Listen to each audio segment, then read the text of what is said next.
It is the Human First AI Marketing Podcast, and I'm your host, Mike Montague at Avenue 9. You can find us at avenue9.com, where we help you with the strategy, the systems, and the storytelling to leverage AI in your marketing without losing your humanity, your voice, your values. If that sounds fun to you, go to avenue9.com.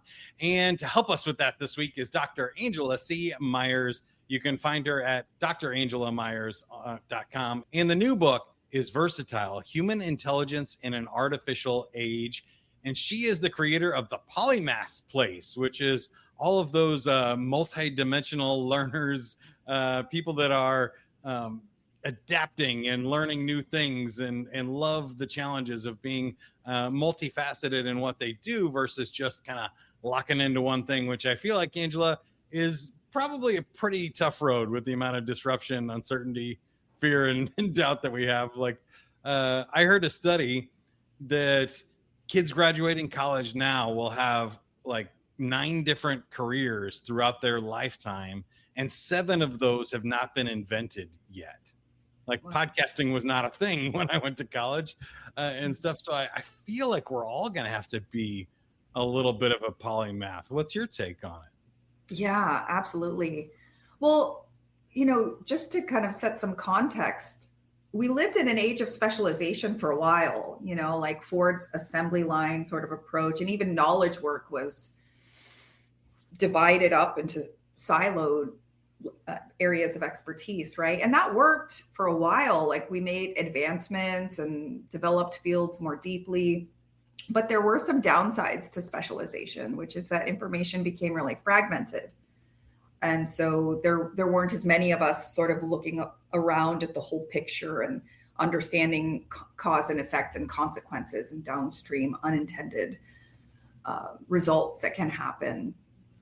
And also, I think at the individual level, like having to put on blinders and stay in one area professionally for decades, like that worked for some people. And then for some of us, that felt really confining, you know?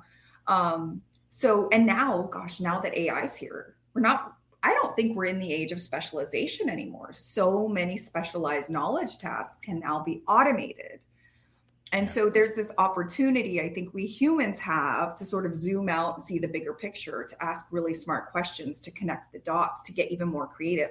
Marketing folks are some super creative people. And so I think AI can relieve us of some drudgery, you know, make us bigger picture thinkers and give us the opportunity to blossom more into our uniquely human potential.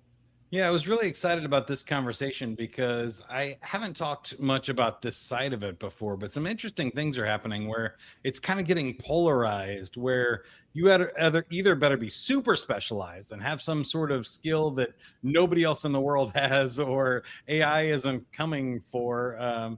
An example I use all the time is a young kid in Indiana started doing barbed wire fence repair as like a summer job, and it's turned it into this huge business. Nobody knows how to do it. Nobody wants to do it anymore. He's making 6 figures and crushing it, and AI is not coming from his job right? Yeah. And on the other end of the spectrum, we have people that like have to be kind of super like general, or we have this general intelligence where AI kind of gets a C+ at everything. And so a lot of people are trying to go wide and far with stuff, and we're becoming a global economy and much bigger. Or the middle ground to me is most interesting, where I've always tried to live in my career, even before AI and the pandemic and stuff, is if I have kind of 3 different specialties, then that Venn diagram overlap in the middle becomes something that not very many people have. Like, I've built 200 websites, done over 1,000 podcasts and 3,000 radio broadcasts and stuff as a public speaker. And my dad was a sales trainer, and I've had professional sales training for 30 years since I was in high school.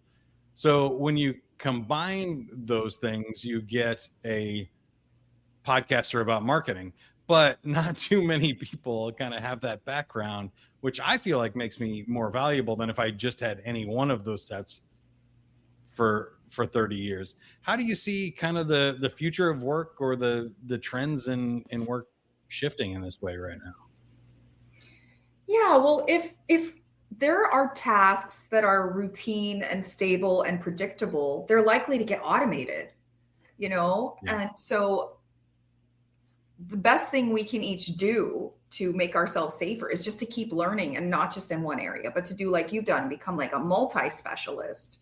And then you become this unique hodgepodge, bricolage monad, a unique person who can express your ownness and then bring tremendous creativity and innovation to your work, because no one has had that exact combination that you've had. And honestly, I think the human vessel, the human being, is inherently unique. It's just we've been pressured to conform, to fit in, you know, to follow pre-paved paths. And that was a narrative that was fed to us. And, you know, it was a way to be safe and to have success for a long time. But now if you stick to, you know, I'm just going to do this one thing, unless that one thing, like you said, is like super irreplaceable and not automatable, like staying with the mentality from the age of specialization when we're now in an AI revolution is a real liability. And if you think about it too, AI is inherently polymathic, generalist. It's not put on disciplinary blinders. And so I really feel like the super users of the AI tools are going to be the bigger picture thinkers who have multidisciplinary expertise. Yeah, I think they can relate to AI better because they're kind of wider, and they, like I said, they have a C+ in everything versus just like an A+ in one subject and Fs and everything else. That they can think better. I found that a lot with marketers and myself, is that you don't tend to find marketers that have outrageous opinions, because the job is to connect with an audience of people. And if you have a strong opinion, you might attract people that agree with that, but you don't do a great job of kind of understanding and being empathetic of other people's opinions and understanding where they come from. So businesses that kind of specialize and have a strong opinion that's great for branding, but marketing, the role itself is to be able to like put yourself in other people's shoes, to be able to think at like a lot of different people, which I think is very much that kind of polymaths and versatility that you're talking about, especially in agency work, where I'm going to have to do this for 6-7 different companies this week. So I got to be able to shift gears and think differently. Mm-hmm. I love what you said, though. One of the other things I say about that is that in the 1900s, when our kind of modern environment and colleges and work structures and all the retirement and pensions and everything were being developed, even the 8-hour workday and stuff was developed around this idea that we needed humans to be machines in a factory, and we needed them to like be robots. They need to go to school to be able to learn how to follow directions, dot I's, cross T's, create a reliable and predictable output. But now 100 years later, we don't. We have robots, we have AI, we have machines to do that repeat work. And AI is really good at patterns and things that are predictable, but it's really bad at those random one-offs, novelty stuff. And that's where humans excel, right? Yeah, exactly. Now that the robots are here, we don't have to be robotic anymore. And I'm guessing for people who've gone into marketing as a career field, they probably like creativity and human connection and language and ideas and possibilities. Yeah. So I personally, like, I know there are risks with AI, and especially as we transition from like the old world of specialization to this new like AI revolution, and hopefully, you know, abundance will be spread to all of us, and it won't, you know, the extraction and the ways of operating in the past won't hopefully like relay into the new world. But yeah, I think there's just a tremendous opportunity to rethink what does it mean to be a human. And like, we don't have to be robotic. Yeah. We can be unique and original and explore lots of things. We don't have to be like one thing for a whole career. I love that message, but I'm also kind of hearing this voice in my head that's kind of saying like 20% of the population do find safety in the routine and having like being able to follow instructions and know that the output is predictable and stuff. And then also I know from my own research for my book, Playful Humans and Creativity, that unfortunately as adults, like only 3% of people still have lateral thinking, divergent creativity and adaptive thinking, creative problem solving skills left. That all that like has kind of been beat out of us through school and societal pressures and a bunch of other reasons that we just have let that atrophy a little bit. And now it's becoming, like we said, the most valuable thing in the world. What can people do to get that back if they've been in a rut or a career for 20 years? Yeah, I would just say to keep learning. Like if you don't use a skill, it can atrophy. If you don't use it, you lose it. So I do worry about the people who have sort of gotten comfortable with like routine and stability in a world where there's exponential change now because of tech. Yeah. So I do like, I feel for the people who have gotten comfortable and now exist in a world that won't allow them to necessarily stay in that, routine, stable life. So my advice to people is to just keep learning, to like find things you're passionate about learning. What do you enjoy? What do you want to explore? How can you live the full human experience? Like, is doing routine, stable work really allowing you to have the full human experience? Like, how can you revive your own vitality for being alive? And for me, learning is the path to, so many good things. Like, being curious allows you to stretch, to become, to self-author, to find your authentic self, like the version of you that fits. I mean, people may be existing in roles and careers and lives that actually they don't even enjoy. Like, Right. Have they tried on other ways of existing? So, just keep learning. It's good for brain health. It's a way to, stay interested in the human experience you're having. Learn not just about one thing, preferably like follow your curiosities and let them meander and wander where they might. And the internet makes this so easy. Like, it's almost like that information is too abundant now. It is. Yeah. Right. Yeah. So I think, I would just encourage people to keep learning, stay curious, stay alive, like don't let yourself get stuck in a rut that never changes. Like, life is meant to evolve and flow, and, it's okay. It's a good thing to let your personhood and your identity evolve, and learning is a great way to explore the possibilities, and then you can pick what you like best. Yeah, I like that. And I would highlight two things there from my work is that learning involves failure. So a lot of times that is what keeps people away from it, is they don't understand that the only way to get good at something is to be bad at it first. And so you're going to have to struggle a little bit. You're going to have to try some things and not be good for a while in order to kind of break free and chip off that rust that has happened on these creativity skills and are like departmental skills and stuff that people haven't used in a while. Yeah. Well, I think there's a reframe too, is that failure could be understood as not trying. Yeah. Right. Like, we learn the most when we try something and screw it up. Like, that is such a rich learning experience. I think we've got to make some space to like be a learner and to not be perfect. But I think giving up and not even trying is a much bigger failure than trying and needing to make adjustments. I agree. And we're seeing now, I think it's finally, if in my mind, officially shifted, and why I started Avenue 9 and kind of went back into entrepreneurial work, is that those safe jobs are now riskier than the risky jobs. So not learning is riskier than learning and failing and trying something new at this point. Like the value scale it was already tipping the other way, and probably already was just underrated. One of the other things I say is that like all those big companies have the marketing power. They're the ones that have been telling you the story of the American dream, and no, you just work, 40 years somewhere and retire. Like, that hasn't existed for a long time. But those brands and those messages are powerful, and it's in movies and stuff, because that's what people who control those large companies want you to do. They don't want to tell you, oh, it's actually easier and way safer to go get 3 clients instead of just working for one company. Because, if I have more than that, but, with 5 clients, I lose one of them, I lose 20% of my income at max.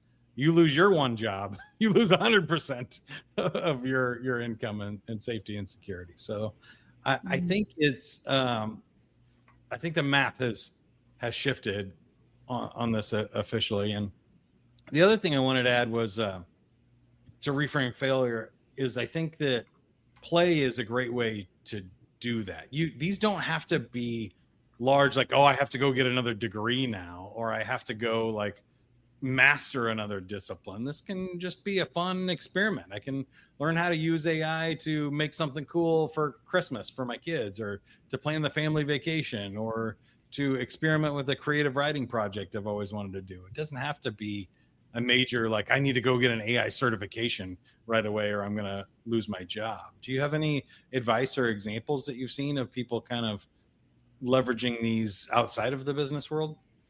Yeah, actually, one of my favorite, I'm going to be like a little bit of an academic nerd for a second, but Yeah.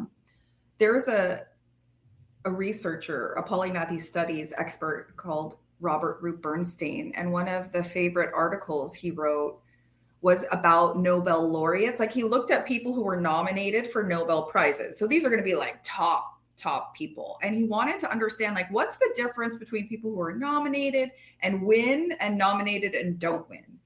And he found that the people who tended to win the Nobel Prizes, they were like deep experts in their field, but they also tended to have expertise and play and exploration and hobbies, even in the arts, or things that would seem totally irrelevant, like to an economist or a scientist or whatever. But like the people who tended to have that extra edge that made them more creative and more original were people who had hobbies and avocations outside of their field of expertise. So there's real evidence that, like, if you want to get to like the best version of yourself, that exploring and playing and following your bliss and doing things you enjoy and like sampling the world in all its different ways, like that can really give you this like creative insight or unique perspective into things that you do professionally. And I want to circle back to something else that you said a minute ago, is that nowadays, like jobs are getting automated. I think a lot of us are like, oh God, what's not going to be automated? What's safe? Like, how can I maintain relevance and like be able to earn a living? And now, like, the story is not like be the one thing and you'll be safe. Like, that is a way to, put yourself at risk. Now the safety net is in being multi-capable. Now the safety net is in being able to continue to adapt, because the environment around us is adapting. And we do that through learning. Polymathy, by the way, polymath means many learnings. And I know it's a word that a lot of people aren't familiar with, but it's actually an ancient term from ancient Greece. It's been around a long time. It's only been used in English for a couple centuries. But yeah, it's a way of understanding, like, oh, humans can keep learning. We can become lots of things. Like, we don't have to put on blinders and get inside cages of specialization, silos, swim lanes. Like, oh yeah, like this is natural to be lots of things. Well, and I think there's this other big myth that I love talking about. And then again, it's in my book, that there are different types of work.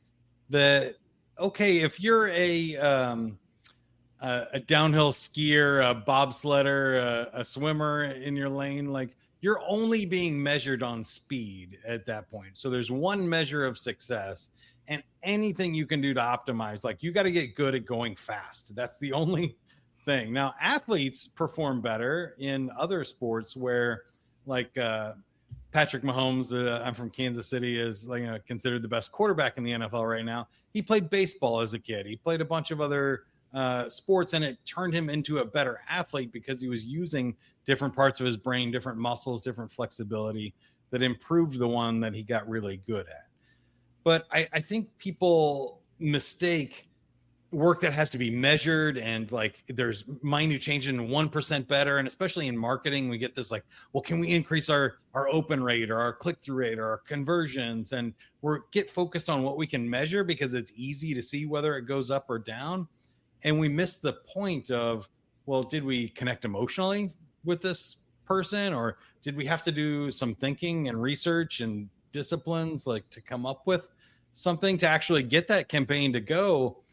You have to understand marketing, you have to understand technology and HubSpot to schedule your sequences, and you've got to understand how to work in an office with other people or collect the research and data for the content that goes into it, and copywriting. And there's a bunch of disciplines that go into modern work, and it's not just one thing anymore. I think we get distracted by what we can measure. Do you have any thoughts on measurement? Either like, have you we think too done narrowly research or measuring like this Polymaths approach, or just kind of the dangers when we try to do that and measure things like love or creativity or communication skill? Well, the thing I love about polymathy as a human phenomenon is that it positions people to be more creative. So like you said, if you get like stuck in this pattern of using old ways to measure success, like, and the world around you is changing, maybe those measures of success are sort of old school and not really holistically accurate to understand what success looks like. So the reason I'm so passionate about polymathy is because it allows you to like meet the world more accurately, because you keep learning, you keep observing, you stay present to what is, not what used to be, right? So yeah, I think it's important to be creative too. Like, you may enter a field and go, well, these are the metrics that my field tends to find valuable, but you can use your own critical thinking, your own capacities, your own, ability to innovate and to see things differently from a unique lens to bring value to your field. And I think that nowadays, like that's where it's at. Like, how can you bring unique value? Like, how can you do something that hasn't been done before?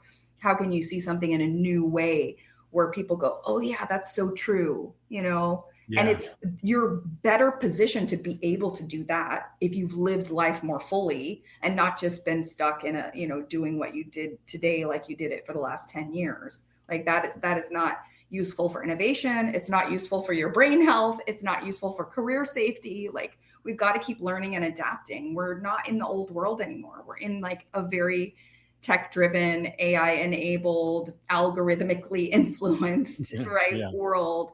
And so it's important to think, to think in new and creative ways. Marketers, I'm sure, can appreciate that, right? Yeah, a lot of creative problem solving, but also a lot of what you said, just things are moving faster, the trends are faster, the things that used to last, a decade or more now last a month or so. And it's kind of a wild ride.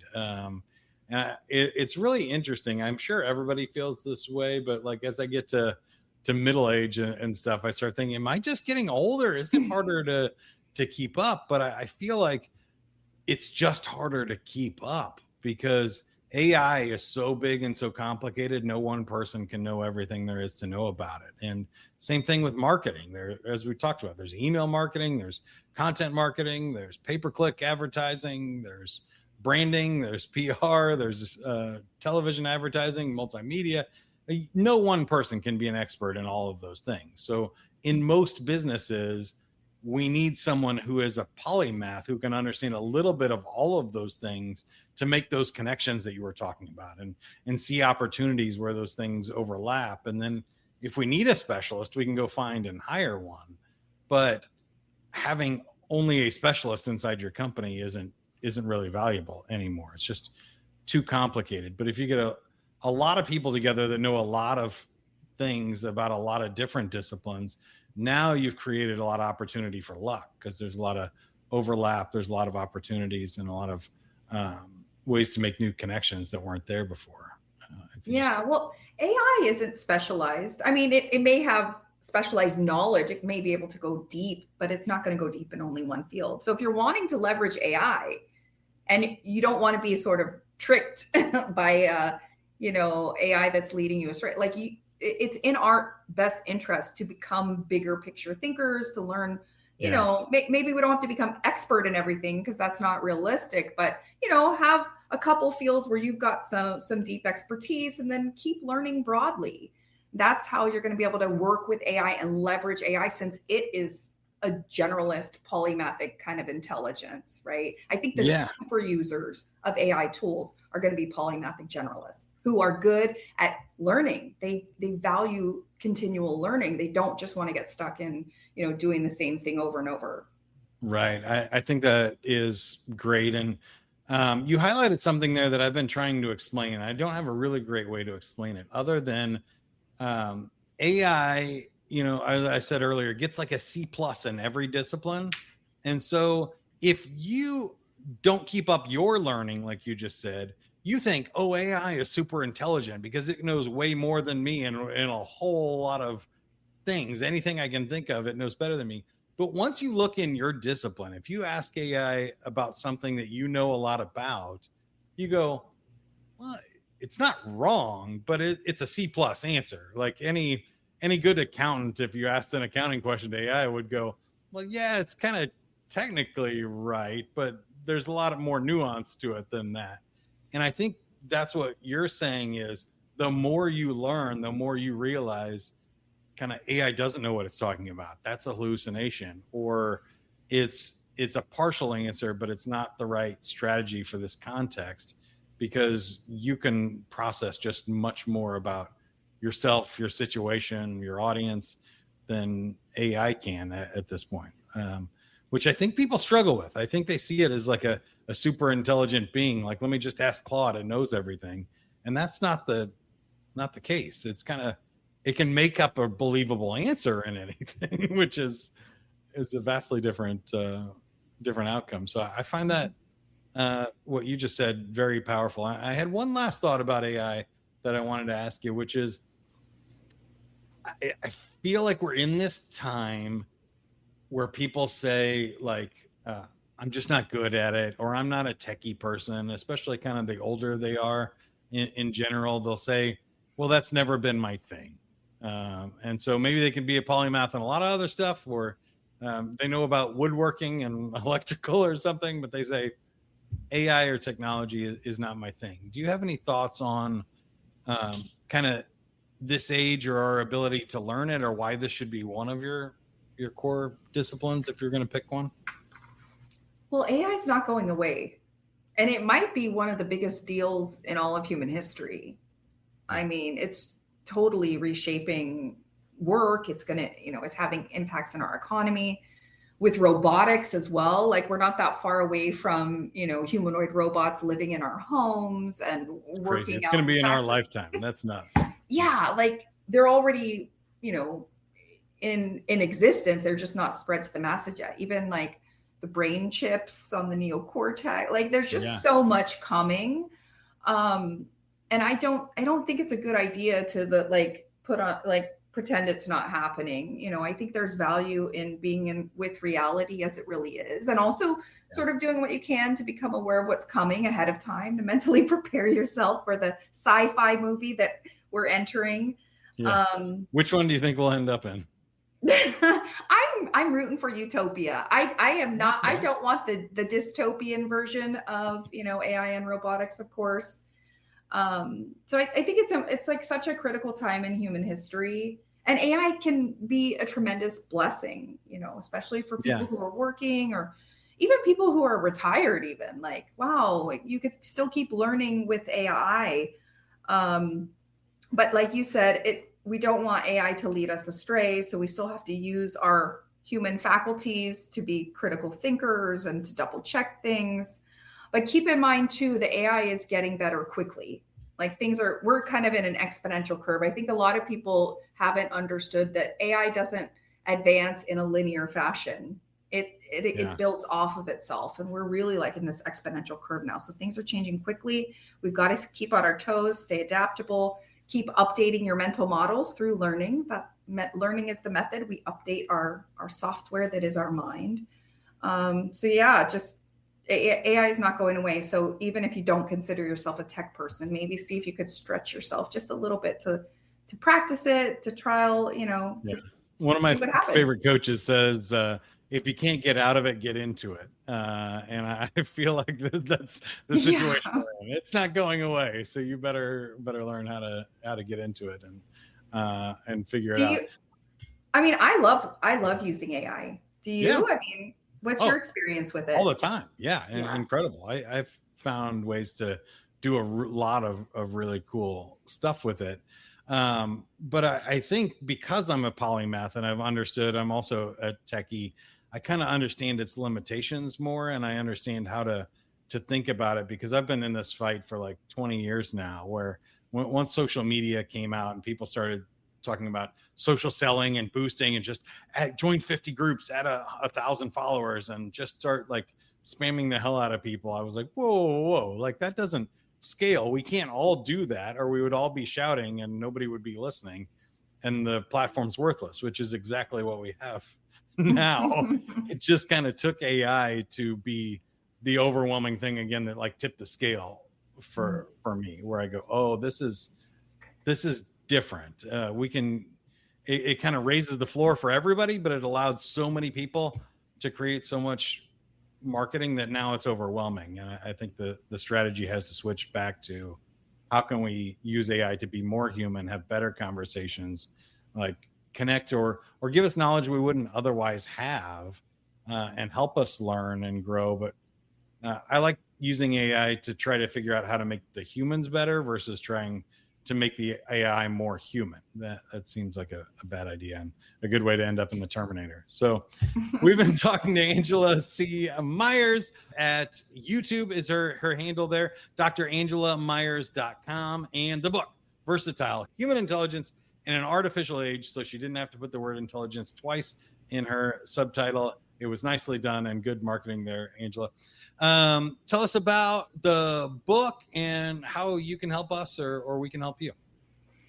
Yeah, well, I wrote my doctoral dissertation on modern day polymaths. I've always been fascinated with like, how can humans be their best? And so polymaths are sort of that encapsulation of human intelligence as its deepest, its broadest. And I realized after having studied this audience so deeply and having been a host of the Polymaths Place community, content creator on YouTube since 2018, I realized that one thing that could really keep humans from reaching their full talent was if they worked in organizations that didn't understand them. And especially in the context of AI, where it allows the humans to get out of the mental drudgery and grunt work and routine, like stable, low-level tasks. Now the role of the human is to blossom more into our more human capacities. And so I wrote a book for business leaders, managers, supervisors, executives, HR professionals, to help them understand how they can help this new profile of human who's more valuable. How can they support them in the workplace? So that's what the book is about.